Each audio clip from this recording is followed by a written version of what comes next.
어제 추미애 법무부 장관이 윤석열 검찰총장을 겨냥해 말을 안 들어서 일을 꼬이게 만들었다 등 수위 높은 비판 발언을 쏟아냈는데요. 그 배경이 뭔지 이종원 기자가 짚어봤습니다. 자기의 편의적으로 조직을 이끌어가기 위해서 법 기술을 부리고 있다 하는 점 어제 오늘 벌어지고 있는 겁니다. 대단히 유감으로 생각하고요.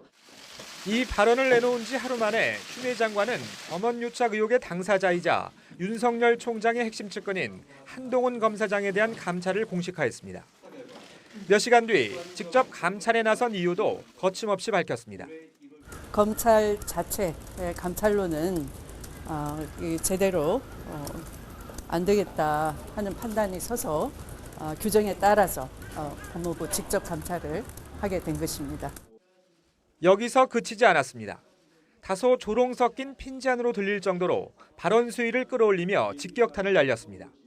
저의 지시를 절반을 잘라 먹었죠. 장관의 말을 겸허히 들으면 좋게 지나갈 일을 세상 지휘랍시고 해를 지고 일을 더 꼬이게 만들었어요. 측근에 대한 감찰을 지시한 데 이어 윤 총장을 직접 저격한 말폭탄이 이어지자 일부 여권 분위기와 맞물려 윤 총장의 거취를 압박하는 거란 분석이 나옵니다.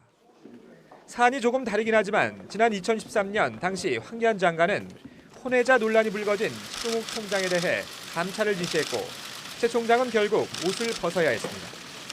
특히 정치적으로 민감한 한명숙 전 총리 사건은 대검 감찰부에서 조사하도록 지시하면서도 윤 총장 측근에 대해선 수사가 진행 중인데도 직접 감찰 카드를 꺼냈다는 점에서 추 장관의 메시지가 담긴 거란 해석이 나옵니다. 물론 불과 며칠 전에 나왔던 문 대통령의 메시지를 고려하면 검찰개혁 주도권을 위한 개인적 정치 행보에 불과하다며 확대 해석을 경계하는 시선도 존재합니다. 인권수사 원년으로 만들겠다는 각오대로 서로 협력하면서 과감한 개혁 방안을 마련하여 국민들이 변화를 체감할 수 있게 해주기 바랍니다. 대검 관계자는 법무부의 직접 감찰에 대해선 공식 입장은 없다면서도 추 장관의 발언을 인용해 이거야말로 법 기술이 아니냐고 반문하며 내부 분위기를 전하기도 했습니다. 대검찰청이 공식 반응을 내놓지 않으면서 정면 충돌은 피해가는 분위기지만 추미애 장관이 거침없는 공격 행보를 이어가면서 윤석열 총장의 거취 문제를 본격적으로 제기할 가능성도 적지 않아 보입니다. 그러나 총장의 거취 문제는 별개로 하더라도 검찰의 독립성을 훼손할 수 있는 발언은 삼가야 한다는 목소리도 적지 않아 추 장관의 이후 대응도 주목됩니다. YTN 이종원입니다.